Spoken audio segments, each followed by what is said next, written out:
Shalom jemaat Solavide yang terkasih. Jumpa lagi dalam program We Are Solavide, edisi pelajaran sekolah sahabat dewasa. Hari ini tanggal 13 April dengan judul Yesus dan Hukum. Mari kita awali pembahasan kita di hari ini dengan membuka Injil Matius pasal 5 ayat 17 dan 18. Janganlah kamu menyangka bahwa aku datang untuk meniadakan hukum Taurat atau kitab para nabi. Aku datang bukan untuk meniadakannya, melainkan untuk menggenapinya. Karena aku berkata kepadamu, sesungguhnya selama belum lenyap langit dan bumi ini, satu iota atau satu titik pun tidak akan ditiadakan dari hukum Taurat sebelum semuanya terjadi. Melalui ayat ini, Yesus menyatakan kedatangannya ke dunia bukan untuk merubah atau membatalkan hukum Taurat, tetapi kedatangannya untuk menggenapinya.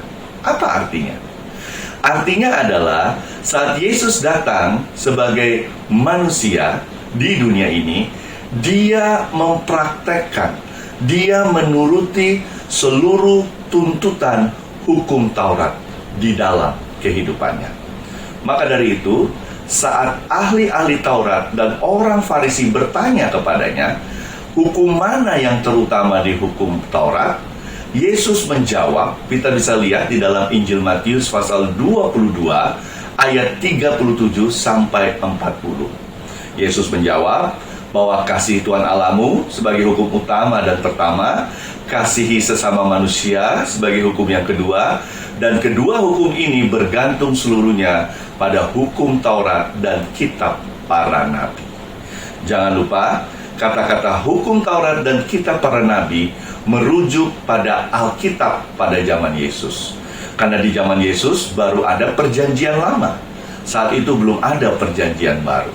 Sehingga Yesus mau menyatakan bahwa apa firman yang tertulis di dalam perjanjian lama itu merupakan kebenaran, termasuk 10 hukum dan kitab para nabi.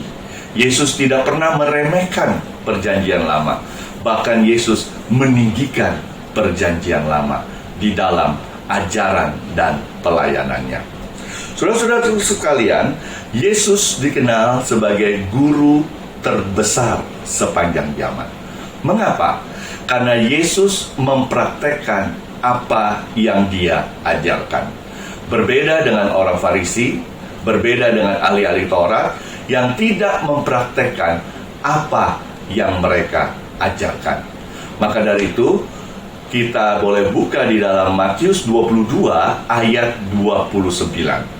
Yesus katakan, kamu sesat, sebab kamu tidak mengerti kitab suci maupun kuasa Allah.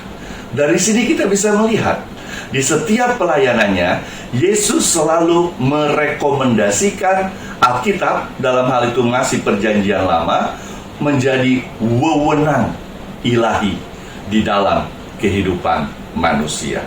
Saudara-saudaraku sekalian, pelajaran sekolah sahabat kita hari ini juga mengatakan bahwa Yesus menyatakan pengetahuan intelektual dan ajaran Alkitab tidak cukup bagi seseorang untuk mengenal kebenaran. Kedua hal ini harus ditambah dengan pengenalan akan Tuhan Allah secara pribadi. Mengapa? Karena Tuhan Allah sendiri sebagai sumber kebenaran. Saya akan bacakan kutipan dari Ellen G. White, tulisan Roh Nubuat, dalam seri Membina Keluarga jilid 5 halaman 39. Dikatakan bahwa Yesus menunjuk kepada kitab suci sebagai kekuasaan yang tidak boleh diragukan, dan kita harus berbuat hal yang sama. Kitab suci harus dinyatakan sebagai firman Allah yang kekal, sebagai akhir dari segala pertentangan, dan sebagai dasar iman. Saudara-saudaraku sekalian, Yesus di dalam kehidupan pelayanannya selalu meninggikan Alkitab sebagai firman Allah yang tertulis. Bagaimana dengan kita? Sebagai pengikutnya, seharusnya kita pun meninggikan Alkitab apapun yang ada di dalamnya, termasuk hukum-hukum, tulisan nabi, tulisan rasul, nubuatan, sebagai wewenang ilahi di dalam kehidupan kita.